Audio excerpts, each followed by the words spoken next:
ಕೊಮ್ಮಘಟ್ಟದ nice ಗ್ರೌಂಡ್ನಲ್ಲಿ April 11ರಂದು ನಡೆಯಲಿರುವ JDS ಪಕ್ಷದ ಜನತಾ ಸಮಾವೇಶ ಹಾಗೂ ಬೆಳ್ಳಿ ಹಬ್ಬ ಕಾರ್ಯಕ್ರಮದಲ್ಲಿ ಪೂರ್ವಭಾವಿ ಸಭೆಯು ವಿಧಾನ ಪರಿಷತ್ ಸದಸ್ಯ ಟಿಎನ್ ಜವರಾಯಿಗೌಡ ನೇತೃತ್ವದಲ್ಲಿ ಶುಕ್ರವಾರ ಜರುಗಿದೆ. ಯಶವಂತಪುರ ವಿಧಾನಸಭಾ ಕ್ಷೇತ್ರದ ತಾವರೆಕೆರೆ ಖಾಸಗಿ ಕಲ್ಯಾಣ ಮಂಟಪದಲ್ಲಿ ಕಾರ್ಯಕರ್ತರ ಪೂರ್ವಭಾವಿ ಸಭೆ ನಡೆಸಿದ ಟಿಎನ್ ಜವರಾಯಿಗೌಡ ಕಾರ್ಯಕ್ರಮದ ಸಿದ್ಧತೆ ಹಾಗೂ ವ್ಯವಸ್ಥೆಗಳ ಕುರಿತು ಚರ್ಚೆ ಮಾಡಿದ್ದಾರೆ. ರಾಜ್ಯದ ಜನರ ಸಂಕಷ್ಟಗಳಿಗೆ ಸ್ಪಂದಿಸಲು ಜೆಡಿಎಸ್ ಪಕ್ಷ ಮುಂದಿನ ದಿನದಲ್ಲಿ ಅಧಿಕಾರಕ್ಕೆ ಬರಲಿದೆ. ರಾಜ್ಯದಲ್ಲಿ ಕಾರ್ಯಕರ್ತರಿಂದಲೇ ಬೆಳೆದಿರುವ ಪಕ್ಷ ಯಾವುದಾದ್ರೂ ಇದ್ರೆ ಅದು ಜೆಡಿಎಸ್ ಮಾತ್ರ ಅಂತ ಪಕ್ಷದ ಟಿಎನ್ ಜವರಾಯಿಗೌಡ ಹೇಳಿದ್ದಾರೆ. ಎಚ್ಡಿ ಕುಮಾರಸ್ವಾಮಿ ಅವರು ರಾಜ್ಯದ ಮುಖ್ಯಮಂತ್ರಿಯಾಗಿದ್ದಾಗ ಮಾಡಿದ ಒಳ್ಳೆಯ ಕೆಲಸವನ್ನ ಜನ ಇಂದಿಗೂ ಕೂಡ ನೆನಪಿಸಿಕೊಳ್ತಿದ್ದಾರೆ. ಕರ್ನಾಟಕದ ಜನ ಯಾವುದನ್ನು ಮರೆತಿಲ್ಲ. ಮುಂದಿನ ದಿನದಲ್ಲಿ ಕುಮಾರಸ್ವಾಮಿ ಅವರನ್ನ ಮುಖ್ಯಮಂತ್ರಿಯಾಗಿ ನೋಡಲು ಜನ ಕಾಯ್ತಿದ್ದಾರೆ ಎಂದಿದ್ದಾರೆ. ರಾಜ್ಯ ಸರ್ಕಾರ ಭಿನ್ನಮತದಿಂದ ಬಳಲ್ತಾ ಇದ್ದು ಅಭಿವೃದ್ಧಿ ಕುಂಠಿತಗೊಂಡಿದೆ ಎಂದಿದ್ದಾರೆ. ಈ ಸಂದರ್ಭದಲ್ಲಿ ತಾವರೆಕೆರೆ ಹೋಬಳಿ ಅಧ್ಯಕ್ಷ ಶಂಕರೇಗೌಡ, ಎಂಬಿಟಿ ನರಸಿಂಹಮೂರ್ತಿ, ಕಲ್ಯಾಣಮೂರ್ತಿ, ಗೋಪಾಲ್, ಶ್ರೀನಿವಾಸ್ ಗೌಡ್ರು, ಚಿಕ್ಕ ಹನುಮಂತರಾಯಪ್ಪ, ಮನೋಹರ್, ಗಂಗಾಧರ್, ಅಶೋಕ, ಶಿವರಾಜ್, ಆಕರ್ಷಣೆ ಮೂರ್ತಿ, ನರಸೇಗೌಡರು, ಮಂಜುನಾಥ್ ಟ್ರಾವೆಲ್ಸ್ ಇನ್ನು ಮುಂತಾದವರು ಉಪಸ್ಥಿತರಿದ್ದರು. ನಮ್ಮಲ್ಲಿ ಈಗ ಜಿಬಿಎ ಚುನಾವಣೆ ಬರ್ತಾ ಇದೆ. ಏನು ನಮ್ಮಲ್ಲಿ 5 ಮಹಾನಗರ ಪಾಲಿಕೆಗಳಿದ್ದು, ಹಂಗಾಗಿ ಇವಾಗ 12 ಜಿಬಿಎ ಪಾಲಿಕೆಗಳಾಗಿವೆ. ಹಾಗಾಗಿ 11ನೇ ತಾರೀಕು ಏನು ಕೋಮಘಟ್ಟದಲ್ಲಿ ಏನು ಕಾರ್ಯಕ್ರಮನ 1 ಲಕ್ಷ ಜನ ಸೇರಿಸಿ ಎಲ್ಲರೂ ನಮ್ಮ ಯಶವಂತಪುರ ಕ್ಷೇತ್ರಕ್ಕೆ ಆದ್ಯತೆ ಕೊಟ್ಟಿದ್ದಾರೆ. ಯಾಕಂದ್ರೆ ಇಲ್ಲೇ ಮಾಡಬೇಕು ಕೋಮಘಟ್ಟದಲ್ಲಿ ಅಂತ ಹೇಳಿ ದೇವೇಗೌಡಪ್ಪಾಜಿ ಹಾಗೂ ಕುಮಾರಣ್ಣವರು, ನಿಖಿಲ್ ಕುಮಾರಸ್ವಾಮಿ ಅವರು ಹೇಳಿರೋದ್ರಿಂದ ಹೆಚ್ಚಿನ ರೀತಿ ಜವರೇಗೌಡರಿಗೆ ಜವಾಬ್ದಾರಿ ಕೊಟ್ಟು ನೀವು ಇಲ್ಲೇ ಮಾಡಬೇಕು ಅಂತೇಳಿ ಬೆಂಗಳೂರಿಂದ ಏನು ನಮ್ಮ ಆಪೋಸಿಷನ್ ಪಾರ್ಟಿಗಳು ಏನಿದೆ ಒಳ್ಳೆ ಮೆಸೇಜ್ ಕೊಡಬೇಕು ಅಂತ ಹೇಳಿ ಒಂದು ಅಣ್ಣಂಗೆ ಒತ್ತಡ ಹಾಕಿ ಇಲ್ಲೇ ಮಾಡಬೇಕು ಅಂತ ಹೇಳಿದ್ದಾರೆ. ಹಾಗಾಗಿ ಈಗ ತಾನೇ ನಾನು ಅಣ್ಣನ ಗಮನಕ್ಕೆ ನಮ್ಮ ಪಕ್ಷದ ಮುಖಂಡರು ಎಲ್ಲಿಂದ ಫಸ್ಟ್ ದೊಡ್ಡಬಿರಿಕಿನಿಂದನೇ ಸ್ಟಾರ್ಟ್ ಆಯಿತು, ಅಲ್ಲಿಂದನೇ ಸ್ಟಾರ್ಟ್ ಆಗೋದು. ಹಂಗಾಗಿ ನಾವೆಲ್ಲ ಅಣ್ಣಂಗೆ ಹೇಳಿ ದಯವಿಟ್ಟು ಏನು ವಾರ್ಡ್ ಮಾಡ್ತಲ್ಲಿ ಫಸ್ಟ್ ಹಳೆ ಎಲ್ಲ ಅಧ್ಯಕ್ಷಗಳಿದ್ರು ಅವ್ರನ್ನೆಲ್ಲ ಚೇಂಜ್ ಮಾಡಿ ಹೊಸದಾಗೆಲ್ಲ ಮಾಡಬೇಕು ಅಂತೇಳಿ ಎಲ್ಲರೂ ನಮ್ಮ ಮುಖಂಡರುಗಳೆಲ್ಲರೂ ಸೇರಿ ಹೇಳಿದಾಗ ಈಗ ಅದೇ ರೀತಿ ಎಲ್ಲ ಕಡೆಯಿಂದ ಇವಾಗ ಮೊನ್ನೆ ಶುಕ್ರವಾರ ದಿನ ನಾವು 5 ವಾರ್ಡ್ನ ಕರೆದು 5 ವಾರ್ಡ್ಗೂ ಅಧ್ಯಕ್ಷರನ್ನ ನೇಮಕ ಮಾಡಿದರೆ ನಮ್ಮ ಚಿಹ್ನೆ ಬಂದು ಲೇಡೀಸ್ ಚಿಹ್ನೆ, ಹೊರೆ ಹೊತ್ತ ರೈತ ಮಹಿಳೆ 33% ರಿಸರ್ವೇಶನ್ ಕೊಟ್ಟಿದ್ದಾರೆ. ಇವಾಗ ನಾವು ಫಸ್ಟ್ ಮಹಿಳೆಯರಿಗೂ ಆದ್ಯತೆ ಕೊಡಬೇಕು. ನಮ್ಮ ಕಾರ್ಯಕ್ರಮ ತಾವರೆಕೆರೆ ಹೋಗ್ಬೇಕು ಅಂದ್ರೂ ಮಹಿಳೆಯರಿಗೂ ನೀವು ವಿಧಾನಸಭಾ ಕ್ಷೇತ್ರದ ಅಧ್ಯಕ್ಷರಾಗಿ ಸಾಕಮ್ಮ ಅಂತ ಮಾಡಿದೀವಿ. ಶಂಕರೇಗೌಡರನ್ನು ಹೇಳ್ತಾ ಇದೀವಿ, ನಾವು ಅವ್ರು ಕಳಿಸ್ತೀವಿ. ದಯವಿಟ್ಟು ಮಹಿಳೆಯರಿಗೂ ಹೆಚ್ಚಿನ ರೀತಿಯಲ್ಲಿ ನಮ್ಮ ಪಕ್ಷಕ್ಕೆ ಆದ್ಯತೆ ಕೊಡಿ. ಅವರು ಅಷ್ಟೇ, ಅವ್ರಿಗೂ ಒಂದು ಪಕ್ಷದಲ್ಲಿ ಉನ್ನತವಾದ ಸ್ಥಾನ ಕಲ್ಪಿಸಿದ್ರೆ ಅವರು ಅಷ್ಟೇ, ನಾವು 100 ಜನ ಸೇರಿದ್ರೆ ಅವರು 100 ಜನ ಸೇರ್ತಾರೆ.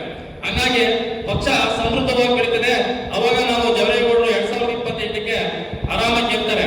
ಇಲ್ಲೇನಾಗುತ್ತೆ ಅಂದ್ರೆ ಈಗ ನಾವು ಬರ್ತೀವಿ, ಎಲ್ಲ ಕೆಲಸ ಕಾರ್ಯಗಳು ಎಲ್ಲ ಪ್ರತಿಯೊಂದು ನಾವೇನು ಯಾರು ಪಾಪ ಮುಖಂಡರುಗಳು ಇರೋದು ನಮ್ಮ ಪಕ್ಷದಲ್ಲಿ. ಹಂಗಾಗಿ ಎಲ್ಲ ಕೆಲಸ ಕಾರ್ಯ ಅಣ್ಣ ಹೇಳಿದ ತಕ್ಷಣ ಅಣ್ಣನ ಇದಕ್ಕೆ ಹೋಗ್ಬಿಟ್ಟು ಬರ್ತಾರೆ.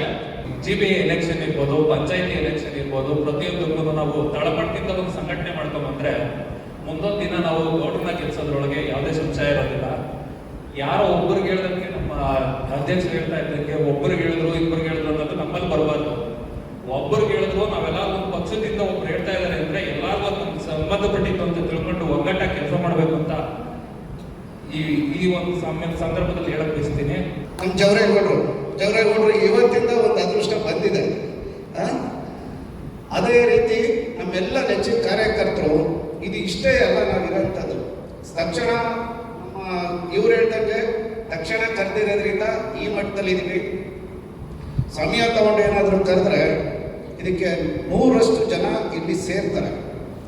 ಅದ್ರ ಜೊತೆಗೆ ಜವರೇಗೌಡರು ಚಳಿ ಬಿಟ್ಟು ಓಡಾಡ್ತಿದ್ದಾರೆ. ಈ ನಡುವೆ ಫಸ್ಟು ಸ್ವಲ್ಪ ಸೋಂಬೇರಿತನ ಇತ್ತು, ಆದರೆ ಈಗ ಸ್ವಲ್ಪ ಚಳಿ ಬಿಟ್ಟಿದ್ದಾರೆ. ಕಾರಣ ಮುಂಬರುವ ಜಿಬಿ ಚುನಾವಣೆ ಇರ್ಬೋದು, ಸರ್ಕಾರ ಘೋಷಣೆ ಮಾಡಿದೆ ತಕ್ಷಣಕ್ಕೆ ಜಿಲ್ಲಾ ಪಂಚಾಯತಿ, ಗ್ರಾಮ ಪಂಚಾಯತಿ, ಜಿಲ್ಲಾ ಪಂಚಾಯತಿ ಅಂತ. ಅದಕ್ಕೆ ಎಲ್ಲ ಯಾವಾಗ ಮಾಡ್ತಾರೆ ಗೊತ್ತಿಲ್ಲ, ಮಾಡೋ ಅಂತ ಇದನ್ನು ಏನು ಕಾಣಿಸ್ತಾ ಇಲ್ಲ. ಅಕಸ್ಮಾತ್ ಮಾಡಿದ್ರೆ ಅವನ್ನೆಲ್ಲ ಸಜ್ಜುಗೊಳಿಸ್ಬೇಕು.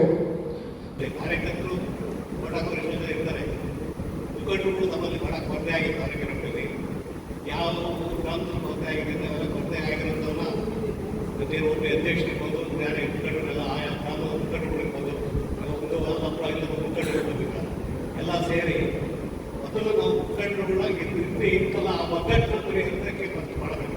ಅವಾಗ ರಿಸಲ್ಟ್ ಬಂದಾಗಲೇ ಒಂದು ವೋಟ್ ಹಾಕೋದು ಜನ ಇದ್ದಾರೆ, ವೋಟ್ ಹಾಕ್ಸ್ಕೊಳ್ಳೋದು ಅಂತ ಹೇಳ್ಬಿಟ್ಟಿದ್ದಾರೆ. ಇವತ್ತೇನು ಯಶವಂತಪುರ ಕ್ಷೇತ್ರದಲ್ಲಿ 17 ಗ್ರಾಮ ಪಂಚಾಯತಿ 5 BBMP ಇಲ್ಲಿ 17 ಗ್ರಾಮ ಪಂಚಾಯತಿ ಬಿಟ್ಟಲ್ಲಿ 2 ಗ್ರಾಮ ಪಂಚಾಯತಿ ಮಾತ್ರ ಸೋಮಶೇಖರ್ ಬೇಡ, ಅದು 15 ಗ್ರಾಮ ಪಂಚಾಯತಿ ಜನತಾದಳ ಲೀಡಾಗಿದ್ದಾರೆ. 5 BBMP 3 BBMP ಜನತಾದಳ ಲೀಡಾದರೆ ಒಂದು ಈಕ್ವಲ್ ಆದರೆ ಒಂದರಲ್ಲಿ BBMP ಅವ್ರ ಫುಲ್ ಲೀಡಾಗ್ತಾರೆ. ಅಲ್ಲೇನು ಕೊರತೆ ಇದೆ, ಪ್ರತಿ ಸರಿ ದೇವರೇಗೌಡರು ನಿರ್ಣಯ ಆಗ್ತಾ ಇರೋದು ಆ ಎಂ.ಕೆ. ಪುರ ಅಭಿವೃದ್ಧಿ ವಾರ್ಡಲ್ಲಿ. ಅವ್ರು ಜಾಸ್ತಿ ಎಂ.ಕೆ. ಪುರ ಅಭಿವೃದ್ಧಿ ವಾರ್ಡ್ನ ಒತ್ತು ಕೊಡಬೇಕು, ಅಲ್ಲಿ ಏನು ನಡೀತದೆ, ಅಲ್ಲಿ ಏನು ಮೋಸ ಇದೆಯಾ, ಏನಿದೆ ಅನ್ನೋದು ಕಂಡುಹಿಡಿಬೇಕು. ಇವತ್ತಿಂದಲೇ ಕಂಡುಹಿಡಿದ್ರೆ ಅವ್ರಿಗೆ ಒಂದು ನಿಶ್ಚಿತ ಆಗುತ್ತೆ 100%. ಆ ಎಂ.ಕೆ. ಪುರ ವಾರ್ಡ್ನ ಸ್ಥಿತಿ ಮಾಡಬೇಕಾಗುತ್ತೆ. ಓಟ್ ಬೋಗಸ್ ಓಟಿದೆ, ಏನಿದೆ, ಎಲ್ಲೆಲ್ಲ ಬೋಗಸ್, ಎಲ್ಲೆಲ್ಲ ಇರೋ ಓಟ್ಗಳು ಇವತ್ತೇನು ಎಲ್ಲ ಫಸ್ಟು ನಾವು ಯಾವುದೇ ನಮ್ಮ ಹೋಗ್ಲಿಲ್ಲ ಆಗ್ಬೋದು, ಪ್ರತಿ ಹೋಗ್ಲಿಲ್ಲ ಅಷ್ಟೇ ಏನು ಬೋಗಸ್ ಹೊರಗಡೆ ಔಟರ್ಸ್ ಓಟ್ ಬರ್ತಾರಲ್ಲ ಅವ್ರು ದುಡ್ಡಿಗೆ ಒಂದು ದುಡ್ಡು ಹಾಕ್ತಾರೆ. ಎಲ್ಲ ದುಡ್ಡು ಕಾಂಗ್ರೆಸ್ ಓಟ್ ಅಂದರೆ ಅವ್ರು ಓಟ್ ಹಾಕ್ತಾರೆ. ಎಷ್ಟೋ ಜನ ಗೊತ್ತಿಲ್ಲ. ಇವತ್ತೇನು ಮುಖಂಡರು ಆಯಾ ಗ್ರಾಮದ ಮುಖಂಡರು ಆಯಾ ಒಬ್ಬರೇ ಗ್ರಾಮದ ಮತದಾರ ಪಟ್ಟಿದೆ ಹೋಗಬೇಕು, ಇದಾರ ಇಲ್ವಾ, ಮೂಲ ಇರೋದೇ ಕಮ್ಮಿ, ಮೂಲ ಓಟ್ಬಿಟ್ಟು ಕಷ್ಟ ಇರ್ತವೆ. ಬಾಡಿಗೆ ಮನೆ ಬಂದು ಹೋಗಿರೋರು, ಅವರು ಇವರು ಒಂದೊಂದು 2 ಕಡೆ 3 ಕಡೆ ಓಟ್ ಹಾಕೋರು ಇಂಥವರೆಲ್ಲ ಇದ್ದಾರೆ. ಇದನ್ನ ಸರ್ಕಾರ ಏನೇ ಕಂಪ್ಲೀಟ್ ಮಾಡಲ್ಲ, ಡೋರ್ ಟು ಡೋರ್ ಸರ್ವೆ ಮಾಡಿ ಇವತ್ತು ಜನಗಣತಿ ಆಗ್ಬೋದು, ವೋಟ್ ರೆಡಿ ಆಗ್ಬೋದು. ಸುಮಾರು 25 ವರ್ಷ ಆಗಿತ್ತು. ಜನಗಣತಿ ಆಗ್ಬೋದು ಮತ್ತೆ door to door vote ready. Door to door ಯಾರು ಮತದಾರ ಪಟ್ಟಿಯನ್ನು ಪರಿಶೀಲನೆ ಮಾಡಬೇಕು ಅಂದರೆ ವಿಧಾನ ಪರಿಷತ್ನಲ್ಲಿ ಇವತ್ತು ಜನಗಳು ಇದ್ದಾರೆ, ನಾವು ಇರೋದು ಮುಖ್ಯ ನಾಯಕರು ಆಗಲಿ ಹೇಳಿ ಡೋರ್ ಟು ಡೋರ್ ಮತದಾರ ಪಟ್ಟಿನ ಮಾಡೋಕ್ಕೆ. ಈಗ ಬೆಳ್ಳಿ ಹಬ್ಬ ಸಂಭ್ರಮ ಅಂತೇಳಿ ನಮ್ಮ ಜನತಾದಳಕ್ಕೋಸ್ಕರ ಕೆಂಗೇರಿನಲ್ಲಿ 11ನೇ ತಾರೀಕು ಒಂದು ಸಮಾವೇಶ, ದೇವೇಗೌಡರು, ಕುಮಾರಸ್ವಾಮಿ ಎಲ್ಲ ಬರ್ತಾರಂತೆ. ಪಕ್ಷ ಸಂಘಟನೆ ಮುಂದೆ BGB ಎಲೆಕ್ಷನ್ ಬರ್ತದೆ, ಹಾಗೆ ಜಿಲ್ಲಾ ಪಂಚಾಯತಿ, ತಾಲೂಕ್ ಪಂಚಾಯತಿ, ಗ್ರಾಮ ಪಂಚಾಯತಿ ಎಲೆಕ್ಷನ್ ಬರ್ತದೆ. ಅದಕ್ಕೆ ಸಂಘಟನೆ ಮಾಡೋಕ್ಕೆ ಆಮೇಲೆಲ್ಲ ನಿಮ್ಗೇನು ಈಗ 11ನೇ ತಾರೀಕು ಬರ್ಬೇಕಲ್ವಾ, ನೀವು ಏನೇನು ಬೇಕು, ಯಾರನ್ನು ಬಸ್ಗಳು ಮಾಡ್ತಾರೆ, ಏನೇನು ಬೇಕು ನೀವು ಫೀಡ್ಬ್ಯಾಕ್ ಕೊಟ್ಟರೆ ಅವರು ಜನ ಸೇರ್ಸೋಕ್ಕೆ ನೀವೆಲ್ಲ ಸಂಘಟನೆ ಮಾಡಿ ಈಗ ಅದಕ್ಕೋಸ್ಕರ ಈ ಸಭೆ ಏರ್ಪಡಿಸ್ತಾರೆ. ಹಾಗೆ ಮುಂದಿನ ದಿವಸದಲ್ಲಿ ಹೇಳ್ಬೇಕಾದ್ರೆ ನೀವು ಎಲ್ಲ ಮುಂದೆ ಎಲೆಕ್ಷನ್ ಫೇಸ್ ಮಾಡಬೇಕಾದ್ರೆ ಆ ಪಂಚಾಯತಿಗಳೆಲ್ಲ ಒಬ್ಬ ಅಧ್ಯಕ್ಷರು ಮಾಡಿ ನೀವೇ, ಯಾಕೆಂದರೆ ಭಿನ್ನಾಭಿಪ್ರಾಯ ಮಾಡೋದು ಯಾರು ಕೆಲಸ ಮಾಡೋರು ಮುಂದೆ ಬಂದರೆ ಅವರು ನನಗೆ ಇಂಟ್ರೆಸ್ಟ್ ಇದೆ ಕೆಲಸ ಮಾಡ್ತೀನಿ ಅಂತಂದರೆ ವಾಲಂಟಿಯರ್ ಕೊಡಬೇಕು. ಸುಮ್ಮನೆ ಬಲವಂತವಾಗಿ ಯಾರಿಗೂ ಕಟ್ಬೇಡಿ, ನಿಮ್ಮಲ್ಲೇ ಯಾರು ಕೆಲಸ ಮಾಡಬೇಕು ಪಾರ್ಟಿಗೆ. ಏಕೆಂದರೆ ಮುಂದೆ ಈಗ ಯಶವಂತಪುರ ಕಾನ್ಸ್ಟಿಟ್ಯೂನ್ಸಿನಲ್ಲಿ ಹೇಳ್ಬೇಕಾದ್ರೆ ಈಗ ಮುಂದೆ 3 ಕಾನ್ಸ್ಟಿಟ್ಯೂನ್ಸಿ ಆಗ್ತದೆ ಫ್ಯೂಚರಲ್ಲಿ. ಮುಂದೆ ಎಲೆಕ್ಷನ್ ಎಲ್ಲ ಆದರೂ ಆಗ್ಬೋದು, ಇಲ್ಲ ಮುಂದೆ ಈಗ 29 ಎಲ್ಲ 3 ಈಗ ಯಶವಂತಪುರ ಇರೋದ್ರಿಂದ ಅದೃಷ್ಟಿಗೆ ಏನಾದರೂ 3 ಆಗ್ಬಿಟ್ಟು ಎಲೆಕ್ಷನ್ ಆಯ್ತು ಅಂದರೆ ಜವರೇಗೌಡರು MLA ಗ್ಯಾರಂಟಿ ಆಗ್ತಾರೆ. ಯಾಕೆಂದರೆ ಇದು ದೊಡ್ಡ ಕಾನ್ಸ್ಟಿಟ್ಯೂನ್ಸಿ, ಒಂದು 3 ಕಾನ್ಸ್ಟಿಟ್ಯೂನ್ಸಿ ಆದ ಒಂದು ಕಾನ್ಸ್ಟಿಟ್ಯೂನ್ಸಿ ಆದ ಅವ್ರ ಅದೃಷ್ಟಕ್ಕೆ ಈ ಒಂದು ಈಗ ಗ್ರಾಮೀಣ ಪ್ರದೇಶ ಸಿಕ್ಕಿದ್ರೆ 100% MLA ಆಗ್ತಾರೆ. ಏನಂದ್ರೆ ನೋಡಿ, ನಾವೆಲ್ಲ ತಾವೇಕೆರೆ ರೂರಲ್ ಭಾಗದಲ್ಲೆಲ್ಲ ಓಟ್ ಕೊಡ್ತೀವಿ, ಅಲ್ಲಿ ಲಾಸ್ಟಲ್ಲಿ ಹೋಗಿ ಆ ಕಾರ್ಪೊರೇಷನ್ ಅಲ್ಲಿ ತೆಚ್ಕೊಂಡು ಅಲ್ಲಿ ಇಲ್ಲೆಲ್ಲ ಲೀಡ್ ತಗೊಂಡು ಹೋದಾಗ ಅಲ್ಲಿ ಹೋಗಿ ಸೋತು ಒಂದ್ಸರಿ 25,000 ಲೀಡ್ ಬಂದು ನಾವೆಲ್ಲ ಆಯ್ತು MLA ಆದ್ರು ಅಂತಂದ್ರೆ ಎಲ್ಲ ದಬಾಕೊಂಡು 10,000 ಒಂಥರ ನಿರಾಶೆ. ಯಾಕಪ್ಪ ಇದು ಒಂಥರ ದುರದೃಷ್ಟ. ಒಟ್ಟಿನಲ್ಲಿ ಜವರೇಗೌಡರು, ಯಾಕೆಂದ್ರೆ ನಾನು ಅತಿಶಯೋಕ್ತಿ ಅಲ್ಲ, ಆ ಜವರೇಗೌಡರಿಂದನೇ ಇವಾಗ ಅವರು 74 ಎಲೆಕ್ಷನ್ ಮಾಡಿ ಅಷ್ಟೊಂದು ಕೋಟ್ಯಾಂತರ ರೂಪಾಯಿ ಲೆಕ್ಕ ಇರಲಿ.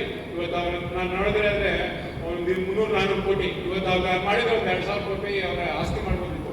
ಬಟ್ ಏನಂದ್ರೆ ಅವ್ರು ಏಕೆಂದ್ರೆ ಆ ಮುಂಚೆ ಯುಕ್ತ ಆಗ್ತಾರೆ. ಎಲೆಕ್ಷನ್ ಬಂತು ಅಂದ್ರೆ ನಮ್ಗೇನಂದ್ರೆ ಪಾಪ ಅವೇನು ಎಲೆಕ್ಷನ್ ಅಂತಾರೆ, ಅವ್ರೇನೋ ದೇವ್ರು ಕೊಟ್ಟಾರ ಪಾಪ ಎಲ್ಲ ಒಂದು ಆಸ್ತಿ ಮಾಡ್ತಾರೆ. ಆಸ್ತಿ ಮಾಡೋದು ಬರೋದು ಎಲೆಕ್ಷನ್ ಮಾಡೋದು. ಏನಿಗೆ ಒಂಥರ ಅವ್ರಿಗಂದ್ರೆ ನಮಗೂ ಒಂದು ಭಾಗ್ಯ ಅನ್ನಿಸ್ತದೆ. ಯಾಕಂದ್ರೆ ಒಬ್ಬ ಲೀಡರ್ ಬೇರೆ ನಾನು ಹೇಳ್ಬೇಕಂತಲ್ಲ, ಈ ಜನತಾದಳದಲ್ಲಿ ಜವರೇಗೌಡ ಇಲ್ಲ ಅಂತಂದ್ರೆ ನಾವಂತೂ ಯಾರು ಬಾವುಟ ಕಟ್ಟಕ್ಕೆ ಆಗ್ತಿಲ್ಲ. ಅವರೇಕೆರೆ ಎಲ್ಲಾ ಜನಾಂಗ ಒಂಥರ ಮಿನಿ ಇಂಡಿಯಾ ಇದ್ದಂಗೆ 1,000 ಓಟ್ ಲೀಡ್ ಕೊಡ್ತಾರೆ ಅಂದ್ರೆ ಇದ್ರ ಮುಸ್ಲಿಂ ಸಮಾಜ ನಮ್ಮ ಜೊತೆ ಇತ್ತು. ಬಟ್ ಈ BJP ಜೊತೆ ಹೋಗಿಂದ ಸ್ವಲ್ಪ ಅವ್ರ ಹಿನ್ನಡೆ ಆಗ್ತದೆ. ಆದ್ರೂ ತಾವರೆಕೆರೆನಲ್ಲಿ ಹೇಳಿದ್ರೆ ತಾವರೆಕೆರೆ ಹೋಬಳಿನಲ್ಲಿ 1,000 ಓಟ್ 3,500 ಓಟ್ ತಾವರೆಕೆರೆ ಹೋಬಳಿ ಓಟ್ ಕೊಡ್ತೀವಿ ಅಂತಂದ್ರೆ ಈಗ ಜನ ಎಲ್ಲ ಅಧಿಕಾರ ಇರ್ತದೆ ನೋಡಿ. ನಾನು ಯಾಕೆ ಹೇಳ್ತೀನಿ ಅಂದ್ರೆ ತಾವರೆಕೆರೆ ಹೋದ ಎಲೆಕ್ಷನ್ ಅಲ್ಲಿ ಎಲ್ಲ ನಮ್ಮಲ್ಲಿ ಯಾರು ಎಲೆಕ್ಟೆಡ್ ಮಾಡಿಲ್ಲ. 19 ಜನ ಎಲ್ಲ ಅವ್ರ ಪಂಚಾಯತಿ ಬಂದ್ರು, ತಾಲೂಕ್ ಪಂಚಾಯತಿ ಇರ್ಬೋದು, ಜಿಲ್ಲಾ ಪಂಚಾಯತಿ ಎಲ್ಲ ಇರ್ಬೋದು. ಬರೀ ಕಾರ್ಯಕರ್ತರು ಹೋಗಿ ಓಟ್ ಕೇಳಿದ್ದು 1,000 ಓಟು 3,500 ಓಟ್ ತಾವರೆಕೆರೆ ಹೋಬಳಿನಲ್ಲಿ 3,500 ಓಟ್ ಬಂತು. ಅದರಿಂದ ಆ ಓಟ್ ಬಂದು ಯಾಕೆಂದ್ರೆ ನಮ್ಗೆ ಅಧಿಕಾರ ಇಲ್ಲ. ಅಧಿಕಾರ ಇದ್ರೆ ನನ್ನ ಅಂದಾಜು 5,000 ಓಟ್ಗೆ ಹೋಗ್ಬೋದಿತ್ತು. ಹಾಗೆ ಯಾಕೆಂದ್ರೆ ಸರ್ಕಾರ ಅಂತೂ ಇಂಡಿಪೆಂಡೆಂಟ್ ಬಂದಿದೆ, ಸರ್ಕಾರ ವಸ್ತು ಸರ್ಕಾರ, ಇದಷ್ಟು ಸರ್ಕಾರ ಯಾವ್ದಾರ ನೀವು ಹೇಳಿ, ಯಾವ್ದಾರ ಸರ್ಕಾರದಲ್ಲಿ ಏನಾದ್ರು ಕೆಲಸ ಆಗ್ತದ? ಸರ್ಕಾರ ಅಂತೂ ವಸ್ತಿದೆ, ಜನ ಅಂತೂ ರೋಸ್ ಹೋಗ್ಬಿಡ್ತಾರೆ. ನನ್ನಂದಾಗ ಏನಾದ್ರು 28ಕ್ಕೆ ಹೋದ್ರೆ ಒಂದು 50 ಸೀಟು ಕಾಂಗ್ರೆಸ್ ಗೆಲ್ಲೋದು. ಆ ತರ ಹೋಗಿ ಎಲ್ಲ ಫ್ರೀ ಮಾಡಿ ಮಾಡಿ ಮಾಡಿ ದೇಶ ಯಾರು ತರ ಎಲ್ಲೂ ಕೆಲಸ ಆಗಲ್ಲ. ತಾಲೂಕು ಆಫೀಸ್ಗೆ ಹೋಗಿ ಅಲ್ಲಿ ಹೋದ್ರೆ ರೈತರು ನಾವು ಯಾವ ಕರ್ಮ ಮಾಡಿದ್ವಿ ಅನಿಸ್ತದೆ, ಒಂದ್ ಕೆಲಸನೂ ಆಗಲ್ಲ. ಏಪ್ರಿಲ್ 11ನೇ ತಾರೀಕು ಬೆಳ್ಳಿ ಮಹೋತ್ಸವ ಮತ್ತು GBA ZP ತಾಲೂಕ್ ಪಂಚಾಯತಿ ಗ್ರಾಮ ಪಂಚಾಯತಿ ಬರ್ತಕ್ಕಂಥ ಚುನಾವಣೆಗೆ ಕಾರ್ಯಕರ್ತರನ್ನ ಸಜ್ಜುಗೊಳಿಸೋದಕ್ಕೆ ಒಂದು ಬೃಹತ್ ಸಮಾವೇಶವನ್ನು ಹಮ್ಮಿಕೊಂಡಿದ್ದೀವಿ. ಏಪ್ರಿಲ್ 11ನೇ ತಾರೀಕು 11 ಗಂಟೆಗೆ ಕಾರ್ಯಕ್ರಮ ಶುರುವಾಗ್ತದೆ. 1 ಲಕ್ಷಗಳ ಹೆಚ್ಚಿನ ಸಂಖ್ಯೆಯಲ್ಲಿ ಜನ ಸೇರ್ತಾ ಇದ್ದಾರೆ. ಅದಕ್ಕೆಲ್ಲ ವ್ಯವಸ್ಥೆ ಮಾಡಿದ್ದೀವಿ. ಅದಕ್ಕೋಸ್ಕರ ಈ ಕಾರ್ಯಕ್ರಮದ ಅಂಗವಾಗಿ ಪೂರ್ವಭಾವಿ ಸಭೆಯನ್ನು ಇವತ್ತು ಈ ಕ್ಷೇತ್ರದಲ್ಲಿ, ಯಶವಂತಪುರ ಕ್ಷೇತ್ರದಲ್ಲಿ ಅಂದರೆ ನಮ್ಮದು ವೆಸ್ಟಲ್ಲಿ ಸ್ವಲ್ಪ ನಮ್ಮ ಪಕ್ಷ ಪ್ರಬಲವಾಗಿದೆ. ದಾಸಹಳ್ಳಿ ಇರ್ಬೋದು, ಗೋವಿಂದರಾಜನಗರ ಇರ್ಬೋದು, ಮಹಾಲಕ್ಷ್ಮೀಪುರ ಇರ್ಬೋದು, ಅಥವಾ ರಾಜರಾಜೇಶ್ವರ ಇರ್ಬೋದು, ಯಶವಂತಪುರ ಇರ್ಬೋದು, ಇವು ಬೆಂಗಳೂರು ದಕ್ಷಿಣ ಇರ್ಬೋದು. ಇಲ್ಲಿ ನಮ್ಮದು ಶಕ್ತಿಯುತವಾಗಿರ್ತಕ್ಕಂಥ ಜನತಾದಳ. ಅದಕ್ಕೋಸ್ಕರ ಈ ಭಾಗದಲ್ಲಿ ಈ ಕಾರ್ಯಕ್ರಮವನ್ನು ಮಾಡ್ತಾಯಿದ್ದೀವಿ. ಯಶವಂತಪುರದಿಂದ 30ರಿಂದ 35 ಸಾವಿರ ಜನ ಪಾಲ್ಗೊಳ್ತಾರೆ. ಮಾಜಿ ಪ್ರಧಾನಮಂತ್ರಿಗಳಾದ HD ದೇವೇಗೌಡರು, ಮಾಜಿ ಮುಖ್ಯಮಂತ್ರಿಗಳು, ಹಾಲಿ ಕೇಂದ್ರ ಸಚಿವರು HD ಕುಮಾರಸ್ವಾಮಿಯವರು, ನಮ್ಮ ರಾಜ್ಯ ಘಟಕದ ಯುವ ಘಟಕದ ಅಧ್ಯಕ್ಷರಾದ ನಿಖಿಲ್ ಕುಮಾರಸ್ವಾಮಿ ಅವರು, ನಮ್ಮ ಪಕ್ಷದ ಎಲ್ಲ 18 ಶಾಸಕರು, ಮಾಜಿ ಸಚಿವರು, ಮಾಜಿ MLCಗಳು, MLAಗಳು, ಅನೇಕ ನಮ್ಮ ಪಕ್ಷದ SC ಘಟಕದ ಅಧ್ಯಕ್ಷರು, ಎಲ್ಲ ಹಲವಾರು ಮುಖಂಡರುಗಳು ಹೆಚ್ಚಿನ ಸಂಖ್ಯೆಯಲ್ಲಿ ಭಾಗವಹಿಸ್ತಾರೆ.